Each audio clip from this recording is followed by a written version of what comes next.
Kalau SD sudah tahu ilmu PMP, ilmu matematika, ilmu IPA sudah tahu, sudah mengenali alam lah. Kalau PAUD kan masih belajar nulis dan belajar baca lah. Orang-orang beragama sampai saat ini belajarnya baru di taraf menulis dan membaca, belum bisa mengerjakan.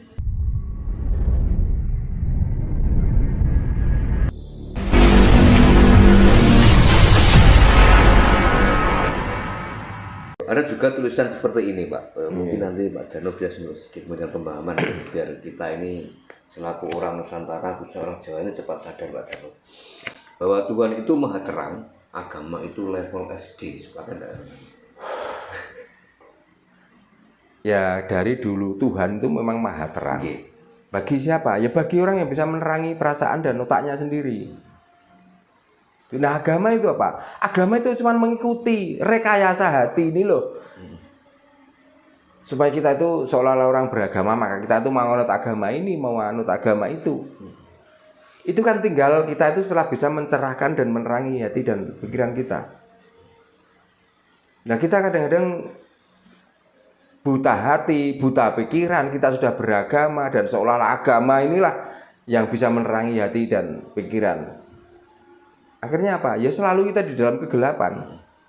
Akhirnya. Ya itu larinya. Dikit-dikit Tuhan, dikit-dikit Tuhan. Sampai tidak pernah mengindahkan hasil karyanya sendiri. Ini kalau nggak Tuhan yang mengendaki nggak bisa. Begitu. Nah, apa gunanya kita itu gerak? Apa gunanya kita makan? Apa gunanya kalau sakit minum obat? Kalau terus larinya ke situ.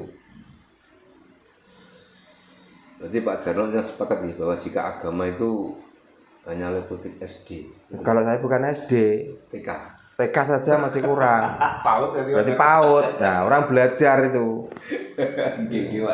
Kalau SD sudah tahu ilmu PMP, ilmu matematika, ilmu IPA sudah tahu, sudah mengenali alam lah. Kalau PAUD kan masih belajar nulis dan belajar baca lah. Orang-orang beragama sampai saat ini belajarnya baru di taraf menulis dan membaca, belum bisa mengerjakan.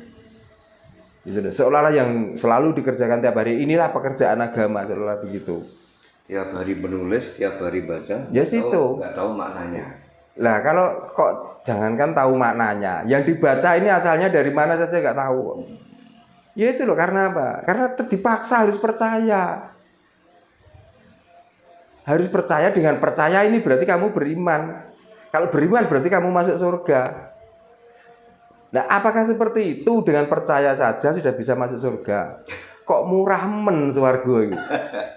Gitu. Penak tenan Pak ya. Apa ya kira-kira ya ngono swarga iku. Wis percaya mbuh kok kedadane piye, sing penting percaya dikon nglakoni wis dilakoni wae.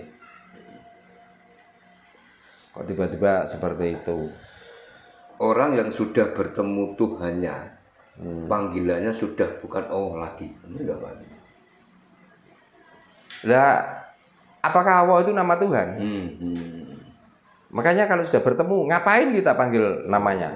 Ya mendingan kita fungsikan.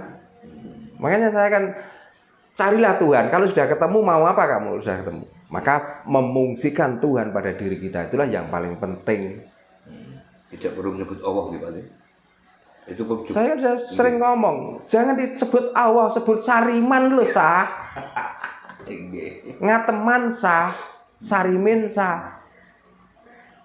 Darsono sah. Sah-sah saja. Sah. Sudah dibilang bahwa itu yang disebut-sebut itu cuma nama. Nah, kalau itu mencari orang yang mempunyai nama itu. Iya, kalau namanya itu Pak. Kalau enggak kan kita juga nanti. Nah kan itu kesepakatan bersama bahwa menamai Tuhan itu namanya itu. Makanya carilah yang mempunyai nama ini siapa. Gitu. Makanya kalau bertamu jangan di rumahnya, bertamu langsung ketemu orangnya, loh, penak. Bertamu kok ke rumahnya. Apa iya Tuhan itu berumah batu? Kira-kira. Makanya letak laisa kamislihi syai'un itu sudah benar adanya. Cuman kita saja yang buta. Jadi Tuhan itu tidak menyerupai suatu benda, tapi bisa juga Tuhan itu menyerupai benda. Dengan apa? Dengan keesaannya. Makanya orang Jawa nyembah batu, nyembah kayu itu sebenarnya. Batu dan kayu tidak bisa menyerupai Tuhan, tapi Tuhan bisa menyerupai kayu dan batu kok. Maka jangan salahkan kalau orang Jawa itu menyembah kayu dan batu. Jangan salahkan, karena orang Jawa itu wis bener, orang Jawa itu wis bener. Orang Jawa itu sudah paham. Sebelum ada agama, orang Jawa sudah daripada orang yang menyembah yang tidak jelas itu. Menghadap kiblat itu, yang disembah kiblat itu siapa? Enggak ada. Apakah Tuhan itu di sana kira-kira? Enggak mungkin. Makanya orang Jawa kalau melihat kayu besar perlu disembah, jangan-jangan itu Tuhan. Melihat gunung kok di situ angker, kok jangan-jangan itu Tuhan. Jangan-jangan itu Tuhan. Itu. Karena saking sulitnya untuk menembus dimensi Tuhan itu. Ini dengan apa ya? Dengan kita tuh percaya dengan rasa kita sendiri. Kenapa kok kita menyembah batu? Ini kalau nggak buatan Tuhan nggak mungkin. Kalau buatan manusia dengan mengandalkan peralatan yang ada sampai saat ini, belum ada alat itu yang bisa menyerupai bentuk gunung atau kayu yang sebesar itu.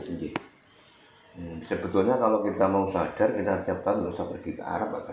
Gimana? Sebetulnya kalau kita mau sadar, kita tiap tahun udah nggak perlu ke sana.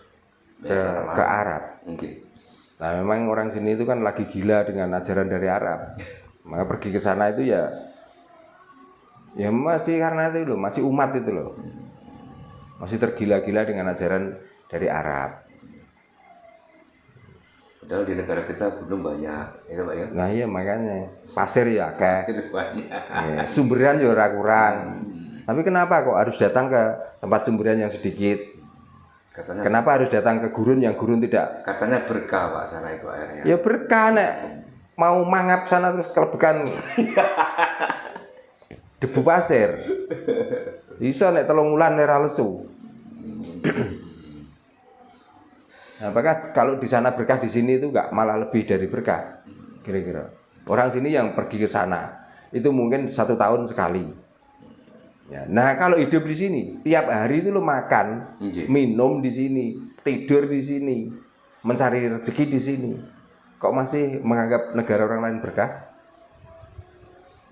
Nah itulah buktinya orang-orang kafir yang mengaku iman, orang-orang yang tertutup hatinya mengaku terang dengan mengikuti ajaran Tuhan. Orang kafir teriak kafir, buktinya kan. Iya itu. Pak, ini lagi viral di medsos Pak Jarno. Ini ada salah satu pengasuh ponpes di Jawa Barat kalau nggak salah ya. Beliau itu kan ada acara keagamaan, terus mengundang para habib Pak. Ketika para habib itu nyampe sana, melihat istri si pengasuh ponpes tadi, cantik katanya. Nah, saking kurang ajarnya habib Pak, dengan melihat istrinya tadi, beliau tuh langsung belak-belakan mau diminta istrinya. Nah itu orang seperti itu ngaku-ngaku masih keturunan Nabi, itu kan enggak suatu hal yang konyol Pak Jarno. Memang kalau mau meneliti dari kitab-kitab agama itu memang ada ajaran yang model seperti itu. Nah, cuman saat ini masih disembunyikan, belum berani membuka tabir itu semua. Makanya mempelajari kitab itu perlu, karena kitab itu tulisan, bacaan. Ada di dalam surat-surat tertentu itu yang mengajarkan seperti itu. Ada Pak. Ada. Kok kurang ajar ya Pak? Singgawi kok malah kurang ajar ya Pak Jarno? Ya bukan kurang ajar ya. Nah itu dilakukan orang-orang tertentu. Nah kita karena disuruh, makanya kalau ada orang membaca kitab, kita disuruh diam, nggak boleh ngomong. Dan nggak perlu tahu artinya, yang penting kita mendengarkan sudah dapat pahala. Ya supaya itu terlepas itu ajaran baik maupun buruk, karena itu namanya kitab, maka dimuliakanlah, kita dengarkan dengan seksama, dengan harapan apa? Pahala dari bacaan kitab itu. Jadi intinya kalau gitu semua itu kita semua itu rekayasa semua Pak. dari ulah manusia yang Nah makanya saya tadi tanya, waktu Nabi itu ketemu Tuhan, menyampaikan risalah untuk melakukan sholat, pakai bahasa apa? Kenapa di situ nggak ditulis?